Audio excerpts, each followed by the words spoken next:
We have come rejoicing into the house of the Lord for the celebration, dear brothers and sisters, and now we stand with Kirsten and Max on the day they intend to form a home of their own. Come walk with me down the only road we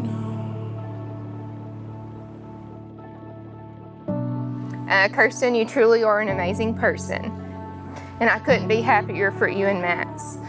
Even if we have only been friends for 3 years, we have gone through so much together. Kirsten, you have been there for me through everything. You've listened to me vent about school, you've prayed with me, you've laughed with me, and even cried with me. And I can't thank you enough for being my best friend. Max, thank you for always letting Kirsten and I go on TJ Maxx and Starbucks dates. Thank you for loving my best friend unconditionally. You are such a lucky one for marrying Kirsten, and I also call her a lucky one for marrying you. I am so happy for you two and love you both so much. So cheers to a lifetime full of happiness. Come stand with me down under the stars and Kirsten, well, here we are, the moment we've been waiting and praying for. Couldn't be more excited and happy to marry you. I can't wait to spend the rest of our lives together in this crazy world we live in. I never thought I would be this blessed to have someone like you, but I always kept faith God would lead me to you. I'm proud of who we have become together, and I know we will continue to grow and accomplish amazing things. Our story has just begun, and I can't wait to see what these next chapters in life bring. I can't wait to see you in your dress, and I'll see you down the aisle. Love, Max. I was waiting for the moment to arrive. I was waiting for the moment to arrive. I wouldn't miss it for the world.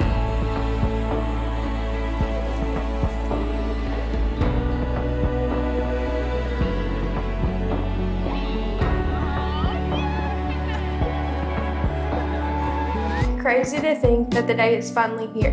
I want to start by saying I love you so incredibly much. I'm so thankful that God chose me to be your wife. I know that He perfectly designed our paths and crossings, molding us into who we needed to be for one another and strengthening us into who we've become together. Today is our day to seal our commitment with God and one another. We've known the Brown family for a long time. I had dates way back before Max was even thought about. Way back there. So, yeah, right? And they've always meant a lot to us.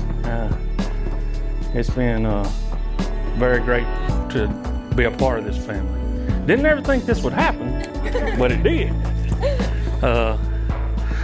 One thing about Kirsten, while she was in college, she kind of she didn't date nobody in college, and she was always, I just don't have a boyfriend, and her mom would always say, well, Kirsten, just go to church and he'll be sitting on the front row.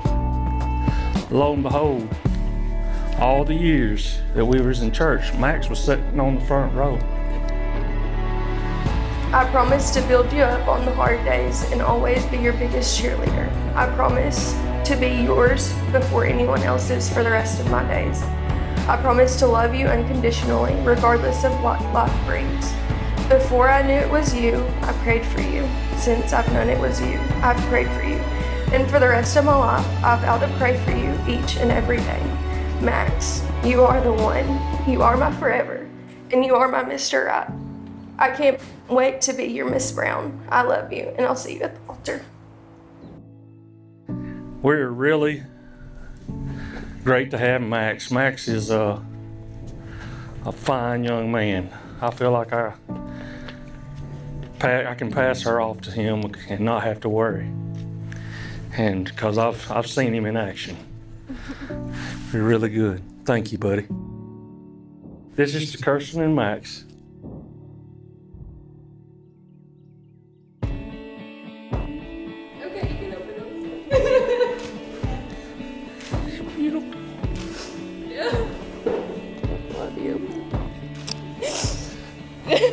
So pretty, baby.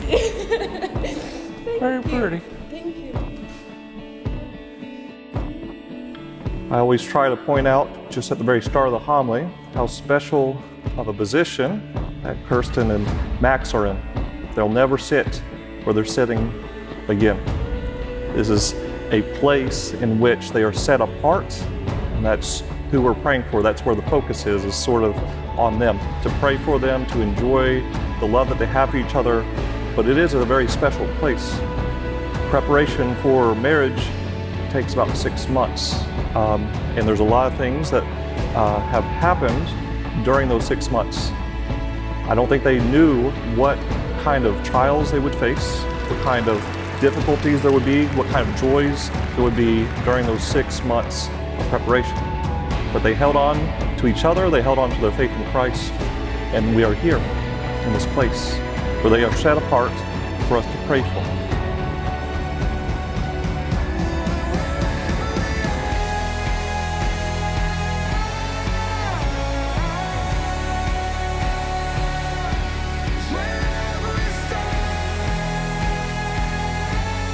Dearly beloved, you have come together into the house of the church so that in the presence of the church's minister and community, your intention to enter into marriage may be strengthened by the Lord with a sacred seal. Christ abundantly blesses the love that binds you. Through a special sacrament, he enriches and strengthens those he has already consecrated by holy baptism, that they may be faithful to each other forever and assume all the responsibilities of married life. I, Max, take you, Kirsten, to be my wife. I promise to be faithful to you in good times and in bad, sickness and in health, to love you and to honor you all the days of your life. I, Kirsten, take you, Max, to be my husband. I promise to be faithful to you in good times and in bad, in sickness and in health, to love you and to honor you all the days of my life.